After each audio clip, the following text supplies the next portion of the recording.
Mrs. Mendelson, I'm Roger Ellis, and I represent... Oh, you must be the lawyer. You know who I am. Well, who else would you be? You said the lawyer. You knew I'd be coming? Apparently. Can I presume that means you know why I'm here?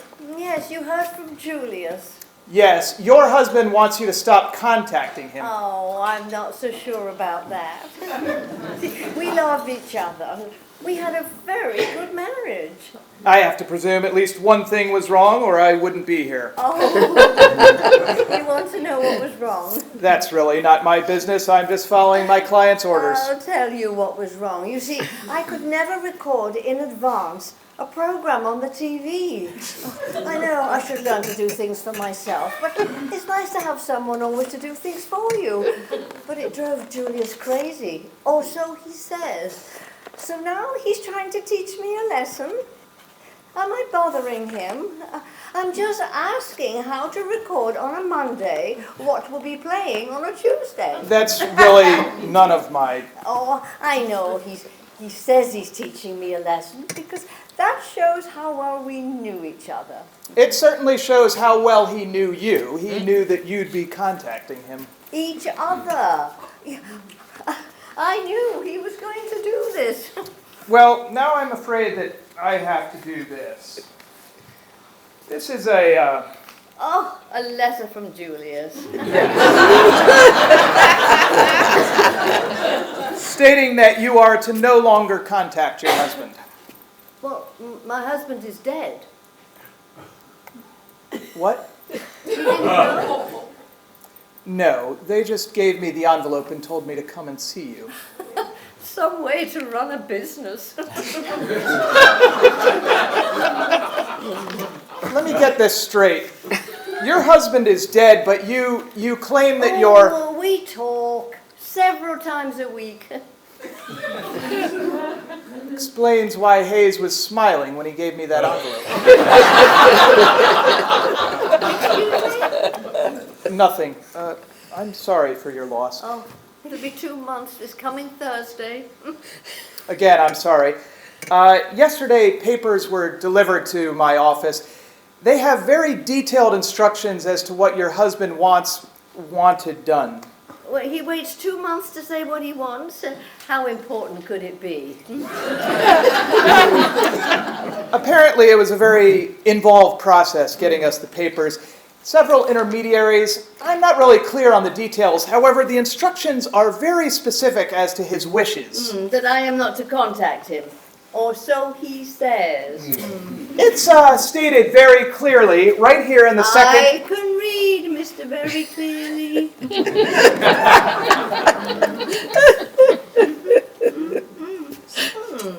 So, how long did you know, how well did you know Julius?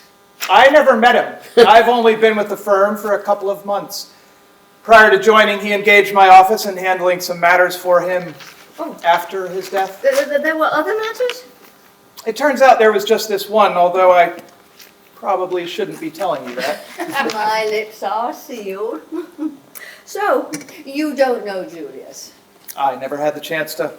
You don't know his habit of always changing his mind. Right? You see, he would say on Monday that he wanted to eat fish for dinner on Tuesday. But then on Tuesday, he said he'd rather eat steak instead. And then on Wednesday, he would say he wanted to play golf on Thursday. But then on Thursday, he'd say he wanted to take a walk instead.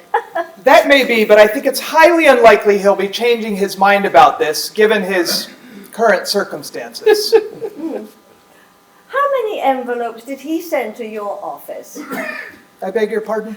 You said he sent instructions. How many envelopes? I said he sent papers. I didn't say envelopes. But the papers were inside the envelopes. I really can't. And you are supposed to open a new one every day. Am I right? As I said, I can't. You don't have to answer, I am right. It shows how well we know each other. And also, he told me all about it last night. Last night? Yes, that's how I knew who you were when I opened the door to you. Mrs. Mendelson, I'm going to put this as gently as I can. If I don't contact him, who will? not your concern? To be honest, no. And if I refuse, Then I'm authorized to take further action. such as, That remains to be seen. you would threaten a woman my age? I'm not threatening you. I've only opened the first envelope. Tomorrow I'll open the second. Do you want to know what it'll say? I'll tell you what it'll say. It'll say that I didn't listen to you, so now you have to come back tomorrow with another legal paper. It will say that you told me not to contact him, but that I couldn't help myself. If you know that, why will you continue to do whatever it is that you're doing? Well, because I won't be able to help myself. As a matter of fact, I'll do it right after you leave. There's a program I want to see tomorrow night. Well, I've done what I came here to do. I really hope this doesn't get messy. Messy? Do you want to know what would be messy? If I program that TV myself? Do you want me to lose every episode of the Game of Thrones?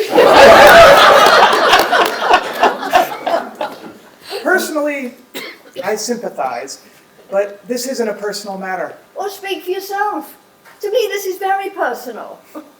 Of course it is. And you know, for some people, they might use a situation like this to their advantage. Oh, is that how you talk to a grieving widow? This might sound cold, Mrs. Mendelssohn, but now that you bring it up, you don't exactly sound like a grieving widow. Ooh. I'm sorry, I shouldn't have said that. So I am not grieving enough to suit you. Well, maybe that's because I still have Julius. You see, when I talk to him, it's like he's still here. Would you deny me that? This is a very difficult time, and I'm sure that whatever it is you're doing is helping you get through it. But perhaps you'd be better off if I'm overstepping here, but at some point you'll realize it's impossible to talk to the dead. Then where will you be? Have you thought about that? No. I'll ask Julius what he thinks. But tell me, Mr. Can't Speak to Julius, isn't that why you're here? To tell me to stop? So if you're here to tell me to stop sequitur, which means it follows, you don't mind if I use a bit of Latin, do you? Which means that I have been talking to the dead, in hot casu, another little bit of Latin, in this case, Julius. You speak Latin. Pecus purpose. I picked up a few odd words from a dead college professor. A very nice man, but sometimes a little pedantic. You know, there has been a long history of people contacting the dead. There has been a long history of people claiming to contact the dead, all of whom have been proven to be frauds, preying on innocent people. So you have strong feelings about this. I'm sorry, I shouldn't have said anything. No. It's good to get things off your chest, but you should know I don't take advantage. And the only praying I do is just to ask for things to be better. We shouldn't even be having this conversation, but any time I hear something like, Mrs. Mendelssohn, do you really think you talk to the dead? Living, dead. Well, what did that Chinese man say? I dreamed I was a butterfly. When I woke, maybe I was a butterfly dreaming I was a man. That's a wonderful thing to go back and forth like that between a butterfly and a man. I go back and forth between the living and the dead, which apparently makes you a little upset. I get upset because anyone who thinks they can do that isn't thinking very clearly. No, they're not thinking at all. And it's important to think, because if people don't think, they could wind up voting certain people for presidents whose names, if you don't mind, I won't mention.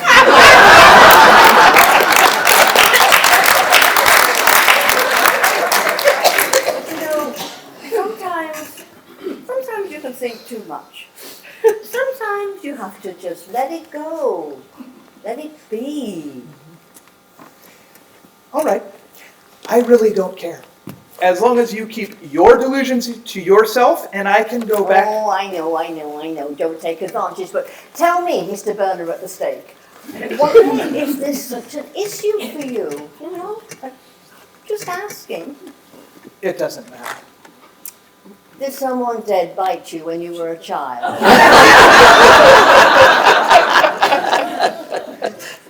Actually, you could put it that way. I was taught a very painful lesson. Oh, which was not to put your hand on a hot stove. I was 6. I overheard my parents talking.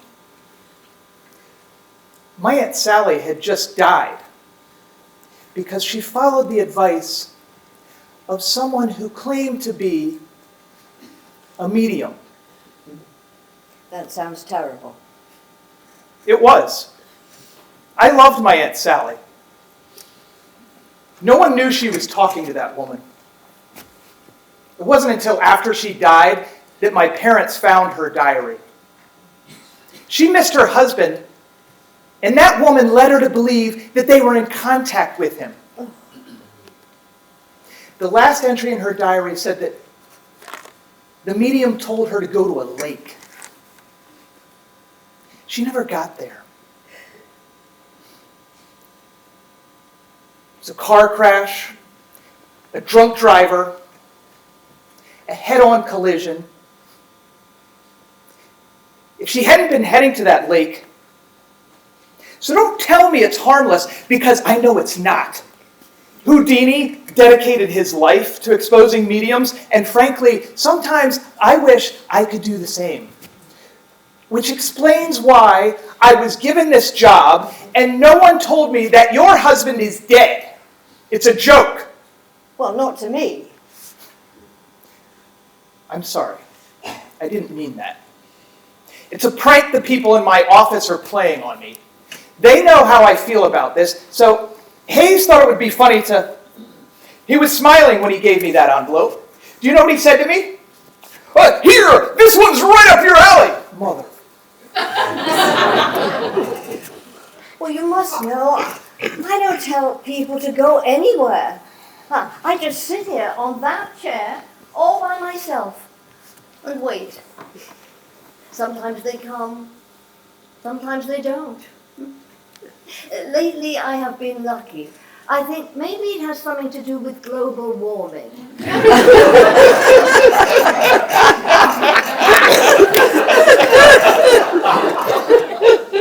Clearly, we have very different ideas about this. I've shared with you mine, and I don't really want to hear any... Sometimes a door opens. How or why or who opens it, who knows? But ever since I was a girl, as a matter of fact, I think it was when I was 6, I knew things no one would believe. Do I know why? No. Do I ask? No. I just accept. You know, there's something you people never seem to think of. And that's that the dead don't really want to talk to the living. That's not what they tell me. My mother died 8 years ago. She was a very private person. She wouldn't like being contacted. Are you sure? She's probably very disappointed she never hears from you. Okay. Mrs. Mendelsohn, your husband has made himself abundantly clear. I have done what I came here to do. Oh, I...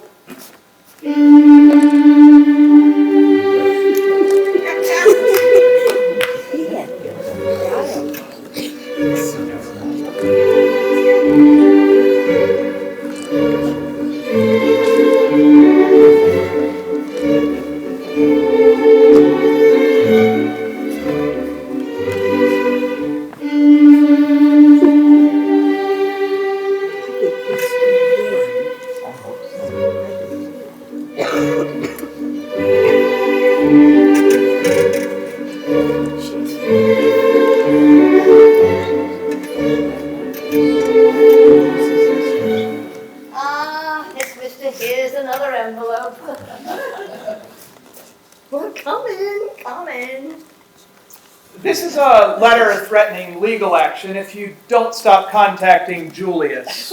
But Julius is dead. I know that, and I feel like an idiot coming here. He's not going to know whether you followed his instructions. Unless, of course, I tell him. Which, believe me, I have no intention of doing. So why don't you just let Julius and me work this all out between us? Because Julius is dead, You think I don't know? and he is my client. Was. And it is my job to follow my client's instructions. Well, I don't think it's a very good idea. And I'm not the only one. Your mother agrees.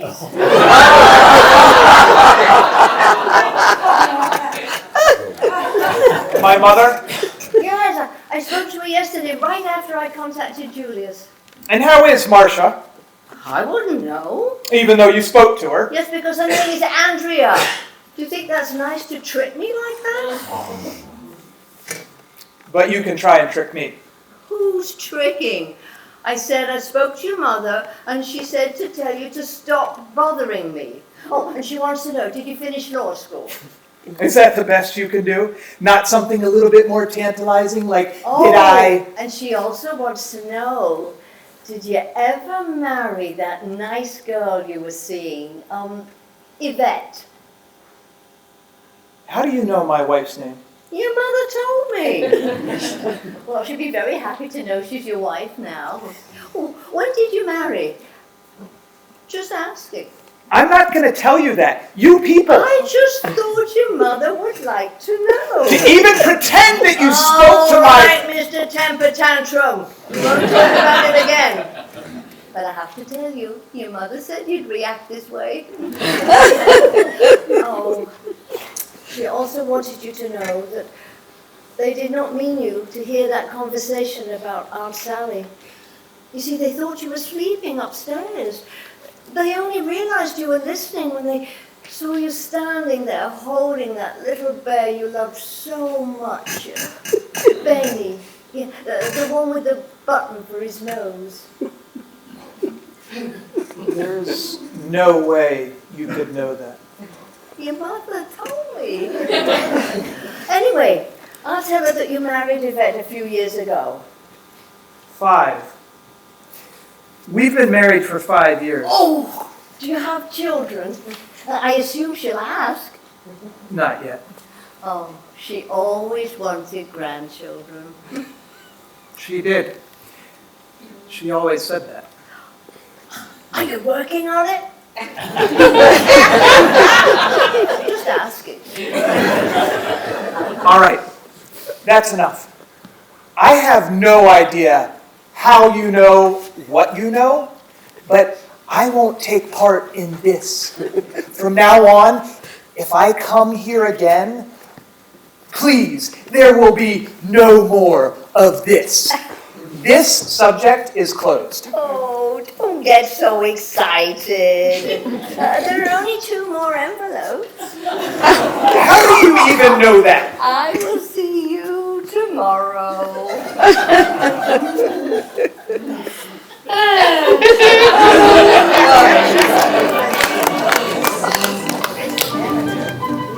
This is so good.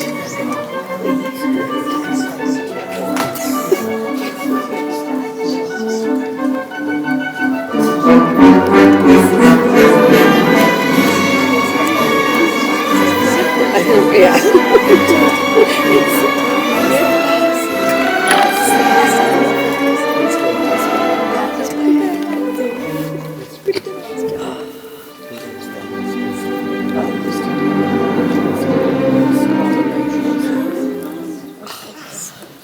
Want some lunch? Coffee. No, thank you. I came to give you this. It's a final warning instructing me to... Oh, have I got news for you, Mr. Final Warning? You see, it's not only me who wants you to stop this, and your mother, but Julius wants you to stop too. He said he doesn't mind me contacting him anymore. How convenient. You have your delusions and I have my instructions. Do you want to know why? No. Well, aside from the fact that he was always going to change his mind, He's lonely. I really don't. And I think that he thinks this is a better lesson to teach me. You see, because every time I want to record a program, I have to ask him. He's a little bored. This will give him something to do. Mrs. Mendelssohn, So, I guess you know what this means. It's time to open the blue envelope. I'm not even going to ask how you know about that. Julius told me. Did he also share with you the specific instructions regarding the blue envelope? Yes, he said don't open it. So I can't open it, can I? Except under one condition. And you know what that condition is.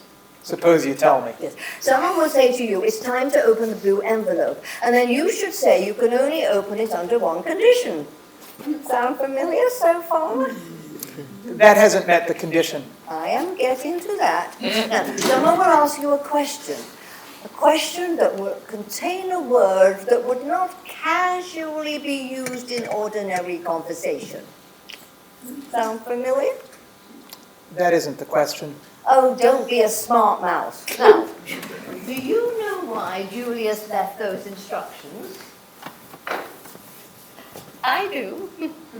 Because I know my Julius. And I told you he was going to change his mind. And I know that he knows that I know that he was going to change his mind. And he'd know that I knew that he'd know that the only way for you to know that he changed his mind was a special instruction from a person who would use a code word. And who do you think that person would be? Me. You still haven't asked the question or used the I'm word. getting to that. Now, are you sure you don't want lunch? Thank you, I've already eaten. Maybe I could persuade you to have a little dessert. Or how about a nice piece of cantaloupe? He told you the word before he died. He told me the word last night. So now you can go back to your office, open the blue envelope, and when you do, you will see that he has changed his mind. What's new? Or as my college professor would say, non miram, no surprise. And I can contact Julius if you can stop pestering me with this nonsense. It'll be my pleasure. I can't wait to get back to my office and open that envelope. I didn't go to law school for this. This has been a ridiculous waste of my time. Ah, not such a waste of time. I have a message for you from Aunt Sally. She wants you to know that that was not the way that it happened with the medium and the lake. You see, she'd already decided that medium was a fake and she was not going to be seeing her anymore.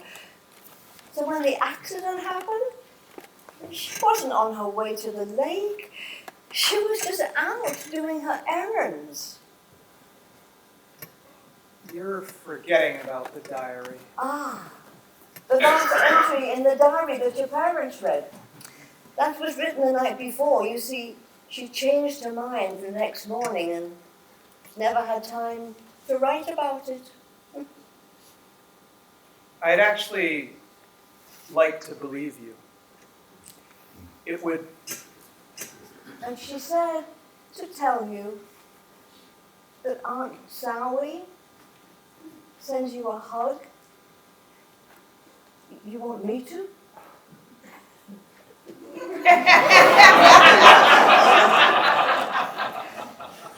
Aunt Sally? Oh, she said you always had trouble with your elves. I have to get back to my Oh, office. no, first you must have some cantaloupe. You don't have to keep using the word, and as I said, I've already eaten. This time I am not just asking, I am insisting. And why is that, Mrs. Mendelssohn? Your mother, she wants you to eat more fruit. She always said that. Well, she's right. Everyone should eat more fruit. Now, come on, make your mother happy. Have some cantaloupe. I will have some cantaloupe with you, Mrs. Mendelssohn. Well, This is just the way you like it. Skin off, cut into cubes, and don't worry, I did not forget the toothpicks. Always a toothpick, never a fork. There is no possible way you could know all of that. Living, dead. Mothers, no.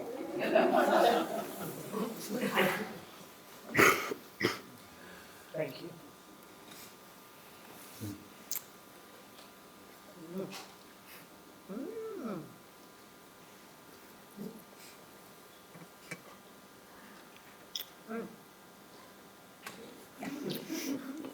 Mrs. Mendelson? I tell you what, if you tell me where you got all of this information about me, then I will teach you how to record all of your programs.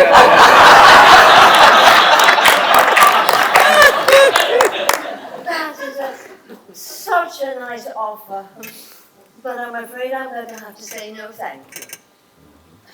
All right, well, since we won't be seeing each other again, assuming you're right about the blue envelope, why don't you just tell me? I'm really curious. How in the world have you found out all of this information about me? I'm just asking. Your mother? Fine, don't tell me.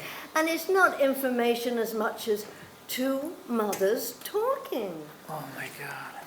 Oh, and as regards to the second part of your offer, I can program the TV myself now. I learned last night. I decided it was time. I mean, it's nice to have someone always there to do things for you, but you have to learn to do for yourself, because who knows? Maybe I might learn something.